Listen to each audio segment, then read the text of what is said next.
ओम गुरुर्ब्रह्मा गुरुर्विष्णुः गुरुर्देवो महेश्वरः गुरुः साक्षात् परं ब्रह्म तस्मै श्री गुरवे नमः.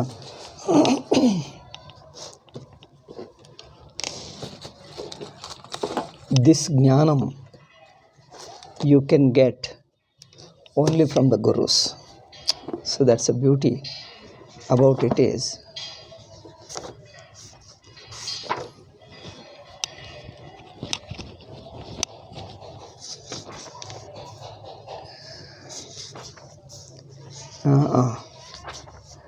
Tadvidhi pranipatena. How do you get that knowledge? By approaching a guru, he teaches you. Simple thing. We discussed these things somewhat before. I just proceed, briefly say this shloka and then go to the next shloka. Pranipatena, pariprashnena. These are the way of approaching a guru. Pranipata, by doing namaskara. The purpose of namaskara is also preparing ourselves, because we are prostrating to the truth with Guru represents. The Guru represents the truth. We prostrate the truth. Prostrate means we do namaskara to the truth. In namaskara, see, the very simple salutation implies that we respect the whom we do namaskara. Secondly, we consider it is something high, something valuable, respectable, superior to us. And also it is an ideal for us. I want to achieve that. The truth which Guru represents, I want to identify with it. I want to learn. I want to prepare myself to it. So in these things, two things are implied. Whom we do namaskara, we respect them, value them, give importance to them. And we are seeking them, we surrender to them. Secondly, we also prepare ourselves. That means I drop my ego, my resistance to the truth. Ego is a resistance. Ego resists understanding the truth. Therefore, my individuality which is interfering, my ego, my individuality which is interfering in understanding the truth, I set it aside. So by namaskara, I imply that this individuality I am melting away and I am opening up my mind, making my mind receptive to the truth, higher truth.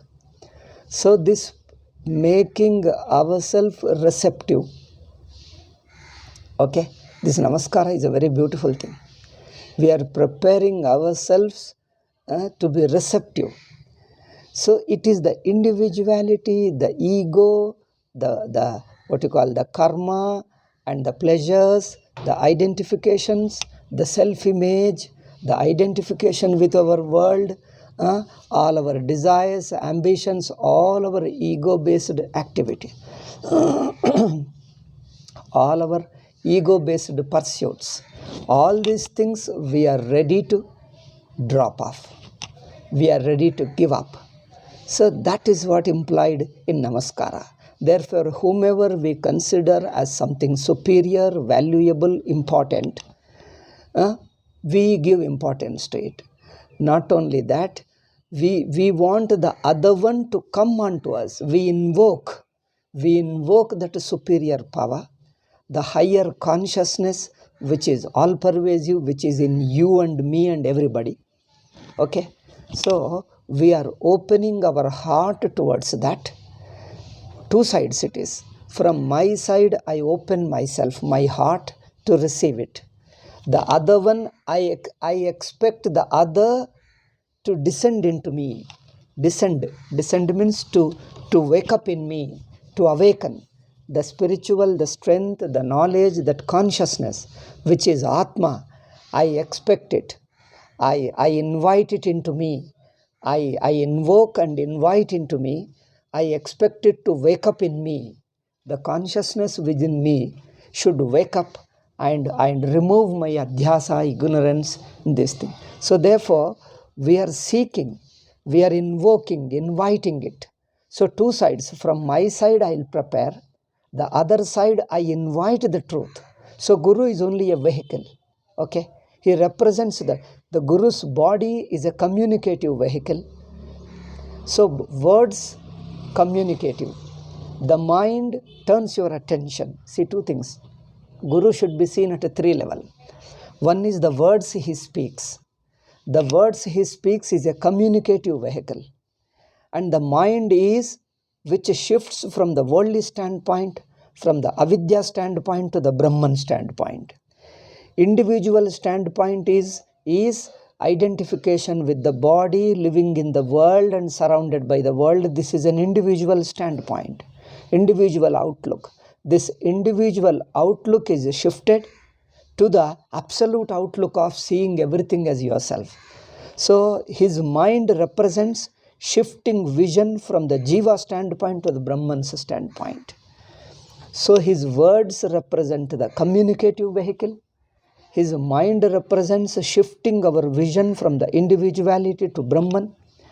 And his Atma is the goal which I want to reach. His Atma is Brahman, which is myself also.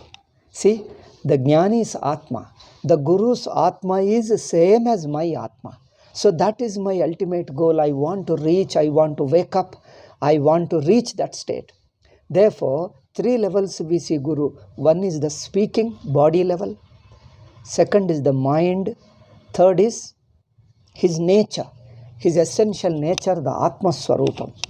So Atma Swarupam is my goal. I want to be like him. Like him means that state which he is, the same truth I want to discover myself as the same Brahman. So at Atma level, that is my goal I want to discover. Mind level, he has got a mind which shifts the vision. It is a contemplative mind. It is the contemplative mind. The contemplative mind is interested in truth, looking at the truth, inviting the truth. It wants to shift the vision of Jivahood to the Brahmanhood. The Jiva individual standpoint, it wants to live and shift to other. Because Guru's mind is in that state. He transcends the individuality, the world and the states, waking, dream and deep sleep. He transcends all states and remains as Brahman. And at the same time, he remains at the border. His mind can appreciate our level and stand at his level. Okay? So this is a very interesting thing. So we surrender to that being, the mind which shifts my vision. Therefore, by surrendering to him, by respecting him, by offering myself to him, I am offering to this. One is his communication, his method of teaching, his way of teaching at the physical level. Mind level, that contemplation, that shifting vision from individuality to the absolute truth. In other words, correcting adhyasa, correcting the misunderstanding. Because a misunderstanding can be corrected when you refer it to the absolute truth. Okay, the mind is ready, takes the present state and also refers it to the real existing truth. And you see how far my idea about myself, my thought about myself, my image about myself, how far is it true when contrasted with the real truth. So, and the real truth is he and me. There are no two. There is no Guru and Shishya separately. That real truth is, which is my ultimate truth, it is the same as his nature. So, Atma level, it is the Brahman alone. Mind level, it is the mind which is willing to shift its vision from Jiva to Brahman. So I want to, Jiva's mind, Shishya's mind wants to tune itself to the Guruji's mind. Guruji's mind pays attention to the truth. All the time turn towards Atma. It just turns away from the worldly state. Worldly relationship, time, space, subject-object duality. It leaves off this and turns towards inwardly, towards the Atman. So that mind I want to surrender. To this mind which which shifts its vision from the worldly standpoint to the Brahman standpoint. And the speech, body level speaking. He represents that excellent communication. Communication, I should patiently listen to him. I should not underrate his words, and I should patiently listen with all my openness. So his teaching is, what is it?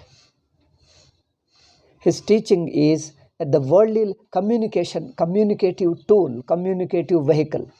Mind is the shifting, and his Atma is the goal, the truth, ultimate truth.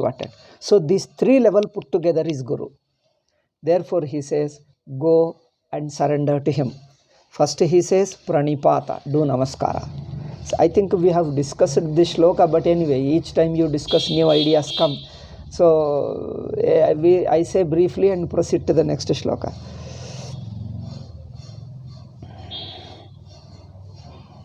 Pariprashnena.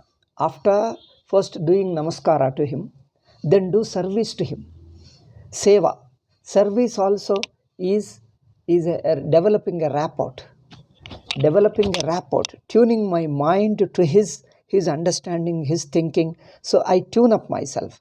So this service also, if there are any weaknesses in my mind, they strengthen me. My raga, dvesha, ego and unnecessary, if there are any weaknesses of mind, they'll go away. Mind will be tuned, purified and ready for it. Therefore, the purpose of service is preparing the disciple. Okay, and namaskara we have discussed so far. It is again adjusting my mind to him. Then the pariprashna, then the putting a question. The purpose of putting a question is to reveal my state of mind, what level I am, what is my misunderstanding or understanding, partial understanding, whatever I have. You put a question, the question itself reveals. However the person tries to, you may intelligently tries to put a question, but even then from the very question it can be easily understood what level the student's mind is. It can be, however we hide, we twist it and everything. Even if you try to hide, that itself reveals again. Therefore, you put a question, the question itself reveals the state of mind. Okay. So two things. One is, by putting a question, you become responsible to understand. That means your mind comes to the attention to the topic which you are questioning, which you are asking, which you are trying to know. That means your mind has come to the attention. It has become attentive to listen, because I am seeking an answer to this question. That means your mind is in a seeking mode. It should be in a seeking mode. Seeking, trying to understand and observing. Second is, the Guru also comes to know your state of mind so that he can answer better. So the purpose of question is to help the Guru to understand at what level I am. Another one is, my mind comes into the seeking mode, because when I'm putting a question, I'm thinking about my doubt. A doubt means an understanding, a misunderstanding means I'm paying attention to that. So my attention is on that topic, that truth which is wrongly understood. So my mind comes into that observing mode. Okay, in this question. Therefore, you pariprashnena, put a question. So the question itself leads to the answer, because at what level he has to answer Guru, that level also becomes clear. Otherwise, we don't know what level the student is, because student has to, the disciple or Shishya may be at a different level. You answer one level and he may not be able to understand. It may not be helping him, rather it may be disturbing him. Okay, so he has to be prepared and the question has to be answered. Okay. So this is pranipatena. See, the pranipatena pariprashnena sevaya. Pranipata pariprashna seva. Though the shloka touches these words in this sequence, I slightly change the sequence. Pranipata is beginning, seva should come second, prashna should come last.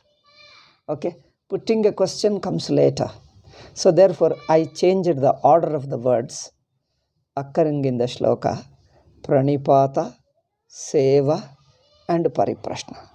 Okay.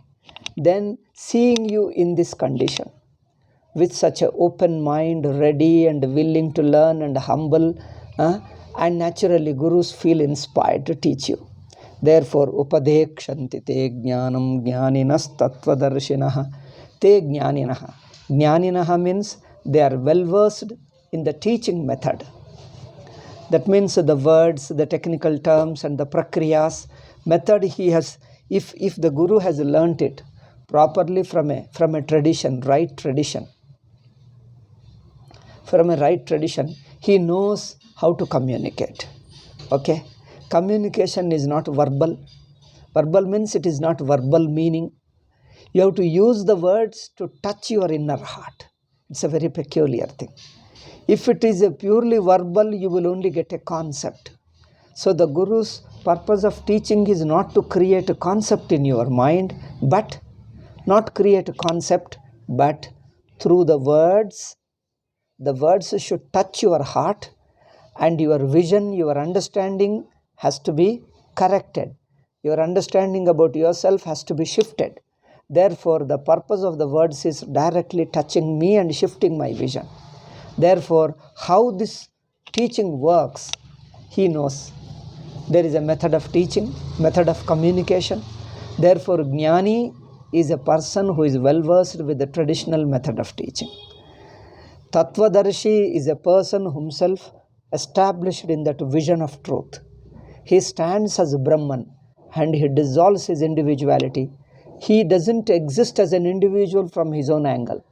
From the standpoint of his own intuition, from his own understanding, he doesn't exist. He ceases to be an individual. He may appear as an individual, as a body, as a mind and sense organs to others. Others means to the worldly standpoint.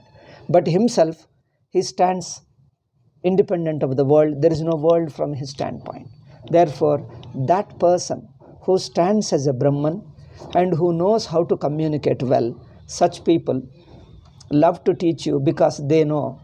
Why do they love to teach you? Because they have no other expectation. One is they live spontaneously. Those who are established in truth, they live spontaneously without any personal desires, ambitions, expectations, prejudice or anything. Just like baby lives, they live playfully, because life is just a play, just a fun and play. There is nothing to achieve, nothing to gain, nothing to lose. Okay. Second thing is, such person, such an enlightened man is by nature spontaneously compassionate, kind-hearted, and he knows that this is a truth which cannot be picked up through the book. So a person who himself is established in the truth should communicate to us. Since he knows the nature of the truth, it means a guru himself has to teach. There is no other way. Once he knows that this is his responsibility, naturally he loves to wield that and he loves to teach it. If you could learn on your own, if Guru's teaching was not necessary, he would also not interested. You read for yourself and understand. Why do you waste my time? Why do you unnecessarily bother me? Isn't it? If something could be learnt on your own, yet you come and ask him, you can read the book and find out for yourself. I need not speak to you. I need not strain myself for you. Because what can be learnt on your own, you don't have to ask others. But here is something only somebody has to shift your vision, somebody has to enlighten you. Then this is the only way we can get it. Therefore, naturally, the compassion comes out naturally. Naturally comes. Okay. Therefore, jnaninaha tatvadarshinaha te upadekshanti. They love to teach you. They'll be happy to teach you, spontaneously teach you. They don't feel anything, any burden or any pressure or anything, but they just spontaneously love to teach you. They don't put you under any gratitude or any such thing. Naturally, you will be grateful is a different thing. But he himself doesn't expect in turn for it, because this knowledge is everything. It is superior to anything on the earth. You can't give him anything. There is no giving. You can't repay any money or anything except learning. You learn the truth and you become Brahman. That is the only thing you can do. You can't give him anything, and he also doesn't expect anything, because there is nothing that can be given in return for this knowledge. Nothing, because the whole world doesn't exist. What can you do? So there is nothing equal to jnanam that a disciple can give, because disciple himself loses his individuality in learning the truth. Therefore, where is the question of giving and taking? All giving and taking goes away. Therefore, it is at such a level he spontaneously loves to teach, and it is just his nature. Like the water by nature flows, fire by nature is hot, sun by his nature is illumination. So he loves to teach. Whoever just comes. Only thing is, he has to know your level. If he is interested, he will teach you. Otherwise, he will tell some stories and worldly things and just go away. If he comes to know that your level, you are sincerely looking for this, naturally, spontaneously, the teaching comes out. Okay. So therefore, upadekshanti te jnanam jnaninas tattvadarshina. Tattvadarshina, people himself enlightened. Jnaninaha, those who know how to communicate this knowledge. Such people spontaneously love to teach you, and they will teach you. So he is teaching the student how to approach who is the right person, Guru, and how to approach him, and how you will find. See, these days we find everything is commercial. Everything won't come easily. You have to pay and you have to do something, is all these things, then only you get it. So generally thinking like this, we think that Vedanta also will come like that. Only it is a commercial, like any other knowledge. But I tell you, Vedanta is totally a different thing. Since the whole knowledge is of a different nature, unlike anything on the earth, anything, any other subject, any other service, any other relationship, it is totally unlike any other relationship. Therefore, the relation between Guru and Shishya is also totally unlike anything else. It is unique by itself. It is unique by itself. Therefore, don't go by other worldly things that you have to be nice to him, you have to pay money, or you have to do some such things. If you pay money, in fact, our traditional people will underrate you. If you pay money and do some such thing, worldly favors in order to get knowledge, they will underrate you. This person is not interested in truth. That's why he is trying to buy the truth through these worldly offerings and all those things. See, the traditional people won't like that you equate this Brahma Jnanam, Vedantic knowledge with anything on the earth. There is nothing you can give for this knowledge. There is nothing equal on the earth. Therefore, if you know this value, then you won't offer anything on the earth. You will only be willing to learn. You just offer yourself to the truth. That is the only thing, the real qualification a guru expects. Therefore, they will be naturally, because this I have to tell you, because earlier days it was not like this. Earlier, traditionally, Hindus were aware. Wherever you find gurus, jnanis, sadhus, or even anybody, people love to, because that's how the Indian culture teaches you in your Puranas and stories and etc. Any jnani, any guru will be happy to teach you. You go and serve him. You go and express your wish. He will be happy to teach you. And that culture is gone. Even the so-called traditional people are also hesitate to ask the truth. Hesitate to ask about the truth. Oh, very strange people. If you go to a Vedantin, if you don't talk Vedanta, what else you talk? And that is his main topic. That is something which he loves most than anything on that. Anything, I tell you. Anything else, compared to anything else, this is the most thing, because it is his own Atma. It is his own Atma. That is the most dearest thing on the earth. And if you ask him to explain Vedanta, he loves it. There is nothing like it. Nothing. He will forget everything. We have seen our gurus also. Even if he is not well, physically not well, he has not taken food, you ask him, he will immediately feel enthusiastic and love to teach you. Earlier, he was not able to sit and lying down. He is an aged man, 90 years old. Even such person, Swamiji, I have a question. As he looks at me, Swamiji, immediately he gets up and you can see him, his enthusiasm, and loves to teach. Then sometimes I felt guilty. Abba, he is not well and I am asking a question. The other person, he says, other disciple, there was another Swamiji with him. You see, There is nothing that gives him more enthusiasm than teaching Vedanta, because he loves the subject. He loves the truth. Therefore, even if you don't put a question, you show interest in your mind, he will jump with joy. Even if he's not well, he will get up and speak to you. Otherwise, he will lying down person, he will get up and speak to you. So the people who love the truth, because those who are established in the truth, the love they have for the truth, the love they have for communication is incomparable. And these people don't know. Modern people, somebody wanted to ask one Guruji, he's afraid. He may not teach me, he may reject me. And he went and asked somebody else. And the other fellow told, oh, you won't entertain. Hey, don't go to him, don't disturb him. Okay, go away. He felt to go. He hesitated to ask because he may not teach. And again, 2 times, 3 times, people around him just discouraged him, hey, don't come. Then after some time, then due to some event somewhere, he casually met him directly. And then as he met him, looking at his mind, he started speaking, explaining it. Then the communication instantly developed the rapport, and he felt very happy. Because the in-between people, they don't know what they really want. You see them? The people who love the truth, the people who are enlightened, there is nothing which pleases him than finding a seeker of the truth. If he is a Brahma Jignasu, there is nothing which gives him more joy than finding another Brahma Jignasu, another sadhaka. Oh, just like for a mother, there is nothing that gives her more joy than looking at the baby and looking after the baby. Oh, even if he is not well, when he looks at the baby, she gets some energy, some strength. Similarly, this knowledge, so I'm just telling this because people just don't know what is real, what is Vedantic knowledge. They think all this is a professional and money making and business and all that. All that is okay. There are people, business people, you leave them.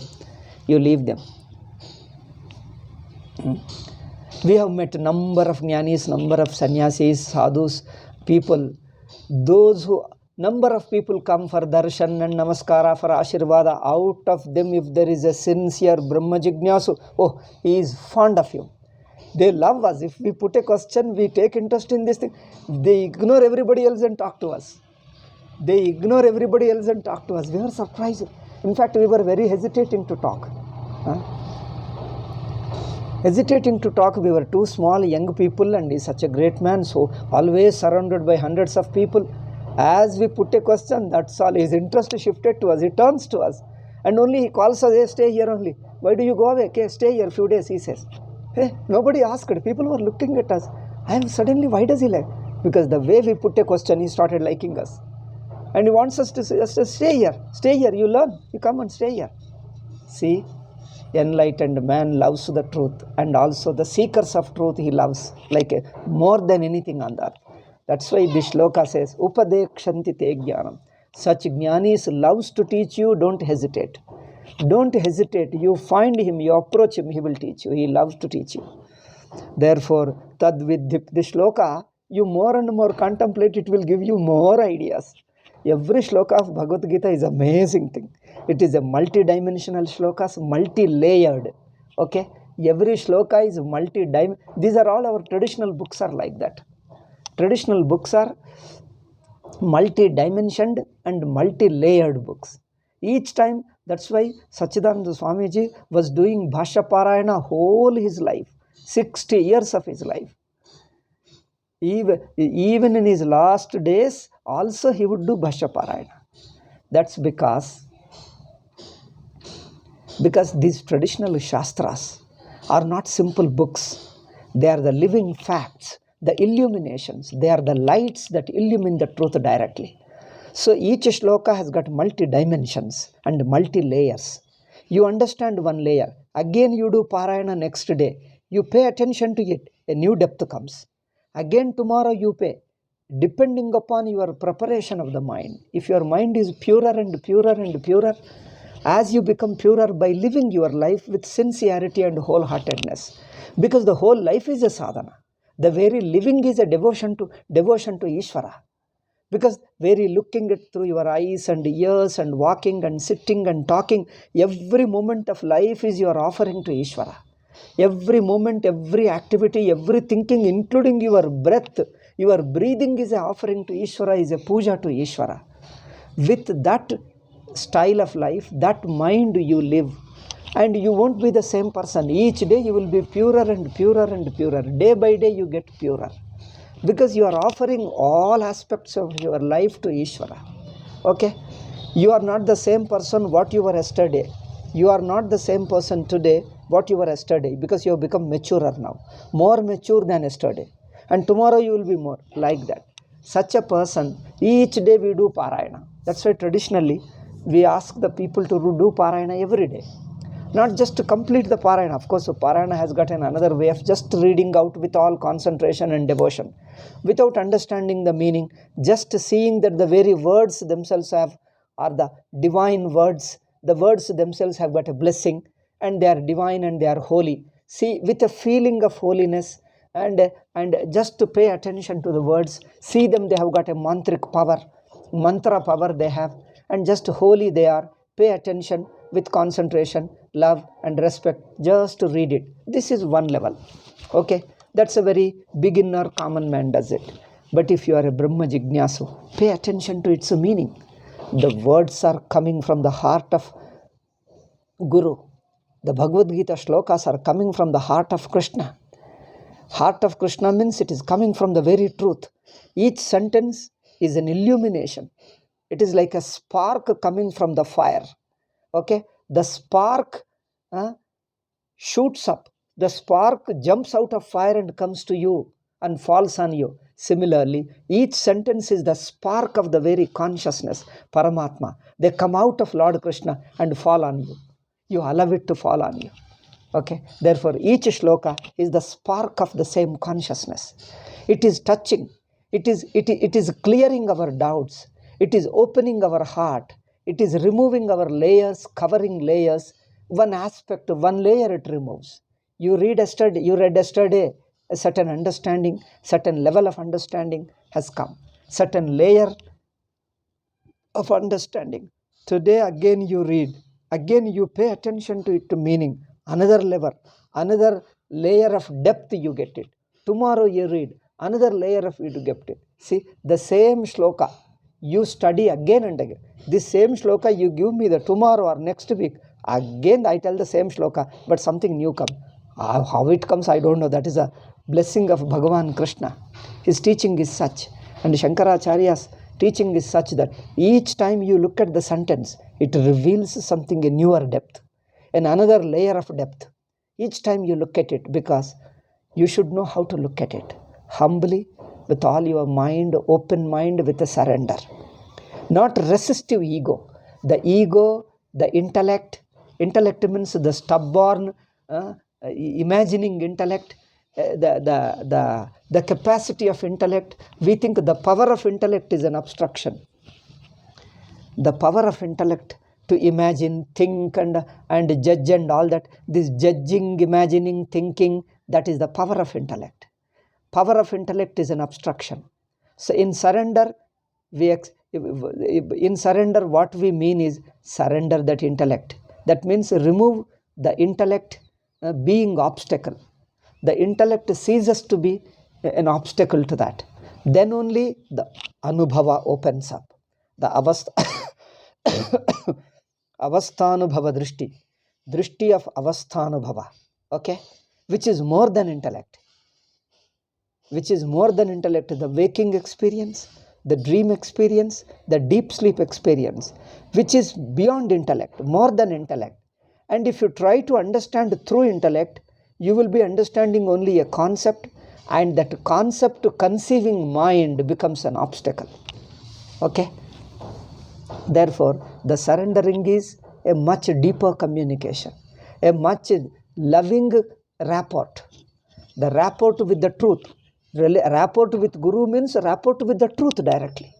So therefore, I make myself totally prepared, and I open up myself, I surrender, I develop a relation with the truth, rapport with the truth, and just welcome the truth to awaken in me. I invoke I invite, I welcome the truth. Welcoming the truth means surrendering, not interfering. My intellect, my emotion, my ego, all these things don't interfere. They just drop away, melt away. My mind remains just pure.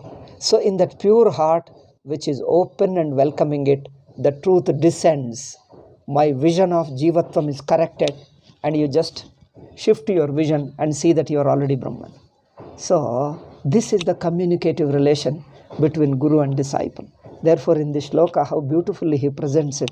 Tadvidhi pranipatena pariprashnena sevaya upadekshanti te jnanam jnaninas tattvadarshinaha. This kind of rapport, this kind of relationship and the heart, whether you are reading book, whether you are listening to Guru, in any way, wherever, this kind of relation, this kind of mind should come. They are not two individuals. See, Guru and Shishya are not two individuals. They are two minds. Two minds talking. Two minds, not even two minds. They are two levels. Two levels. One is the level of the truth. Another is the one who wants to rise to the truth. He wants to drop off his individuality and mind and wants to rise to the truth. Therefore, one is the truth, another is the mind which is looking towards the truth, wants to transcend these individual limitations and wants to rise to the truth. So this is a communication between these two, a mind which wants to rise to the truth and the mind which is already established in the truth. So this is a communication, this is a love between these two hearts, not two individuals. So Guru and Shishya are not two individuals. Okay, therefore don't see him as an idea. His identity is not an individual. Nor you as a disciple also don't see your identity as an individual. If you carry your identity as a social identity, economic identity, all kinds of worldly identity, I tell you that doesn't help you in understanding the truth. So here, that identity has to be set aside. That is useful for worldly dharma and all other things. That's okay. That's different. Here, you just drop off your individual identity. You're only here as just a seeker of the truth. Open mind. With an open mind, you're willing to understand the truth. You are willing to just be the truth and drop away all your jivatvam. So that state of mind which is willing to rise to the truth and drop away all his jivatvam is a Shishya. So the Guru is the very truth which is trying to lift the disciple from his jiva bhava, remove his jiva bhava and rise him to the truth. So it is a communication between the truth and the seeker of the truth. Okay? That's why he says, Upadekshanti te jnanam jnaninas tattvadarshina.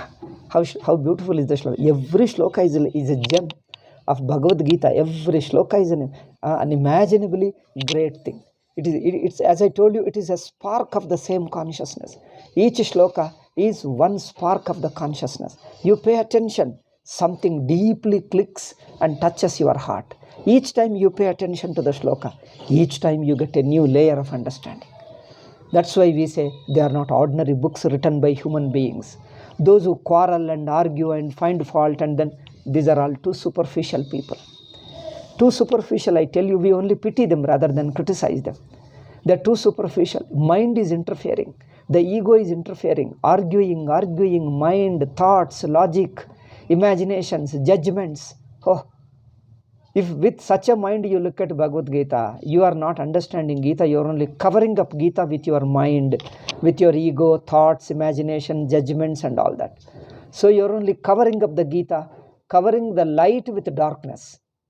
So it's just nothing. That's useless. But you see your openness. Open the mind. And the Bhagavad Gita illumines. Every shloka is a ray of light. A ray of the sunlight. 700 shlokas are like 700 rays of consciousness. Therefore, you allow the ray to fall on you. Just be humble and simple and welcome it. Open your mind, it just touches your heart. You see that you are not the same person. You are different.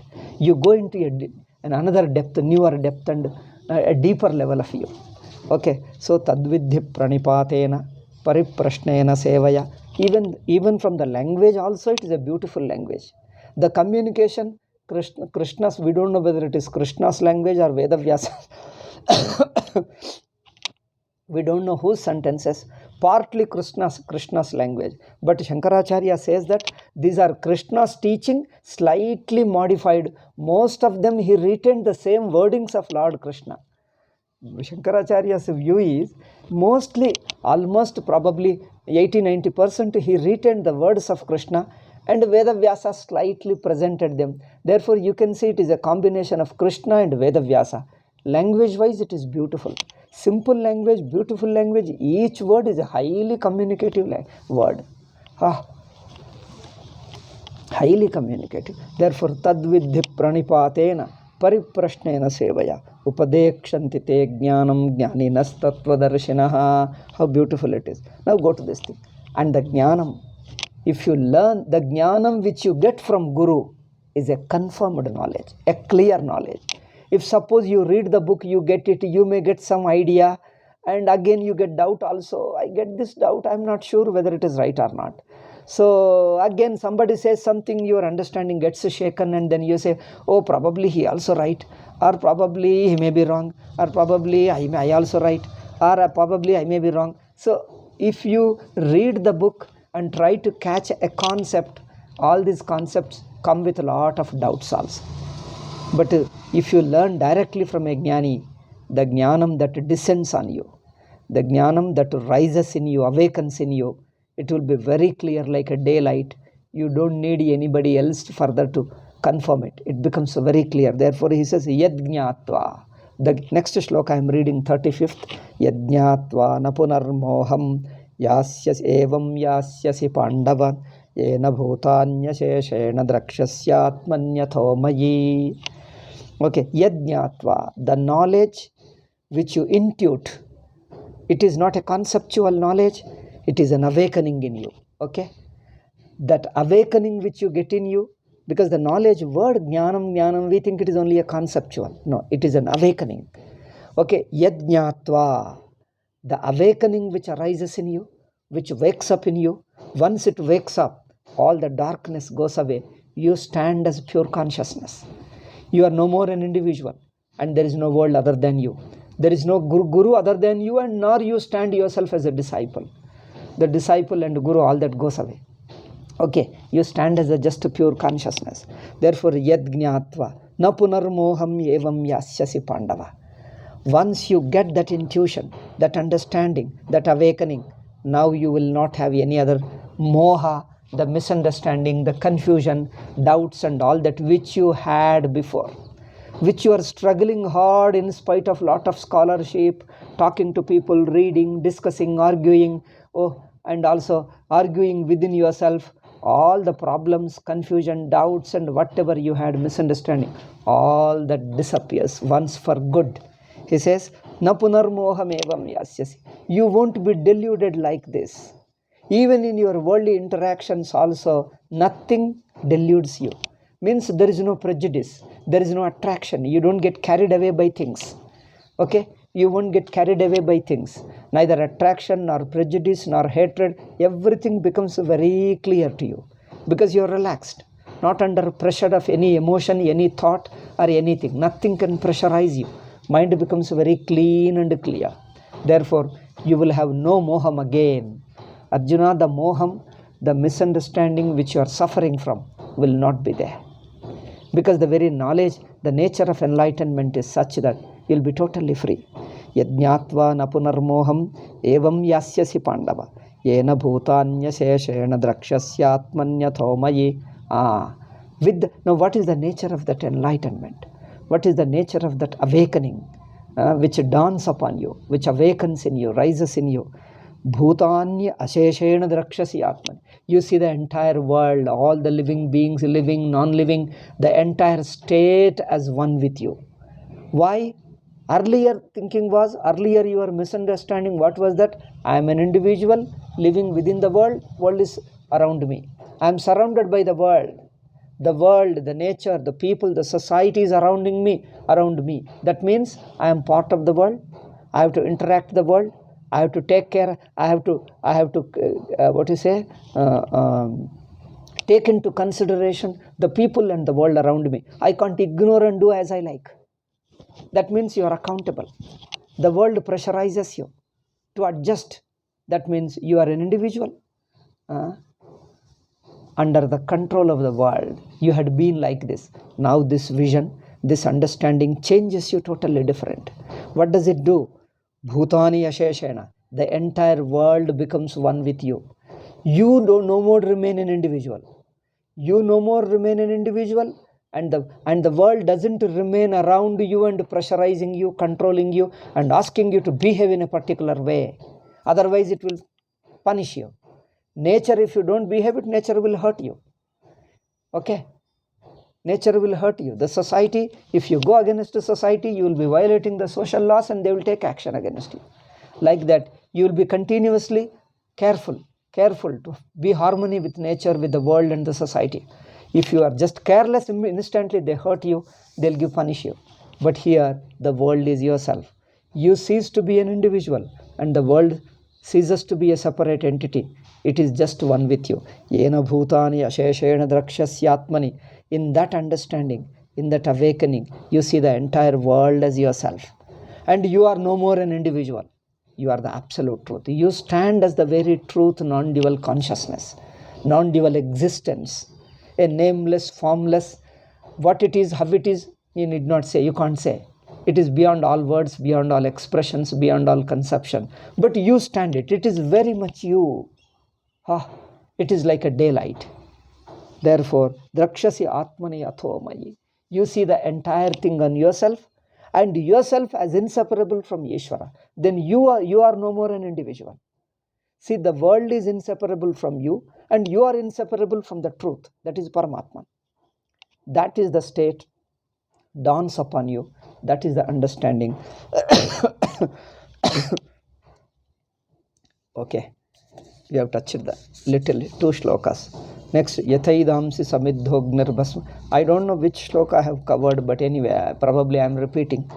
Anyway, as I told you, each shloka you again say, it won't be repetition. New idea, new understanding comes. So this 36, 35, 36 I have finished in the 4th chapter. I think I have covered, now I remember, Ayyo Rama. I have covered 37, doesn't matter, we'll do again. Because so many days passed in between. So I forgot. So 37 and 38 we will cover in the next class. Probably Shraddhavan, I think the Shraddhavan 39th we have to cover. These next 2 shlokas we will quickly explain and go to the 39th shloka in the next Sunday. Hopefully my health will be better. Okay, Om Shanti Shanti Shanti. Hari Om Shri Gurubhyo Namah. Hari Om Tat Sat.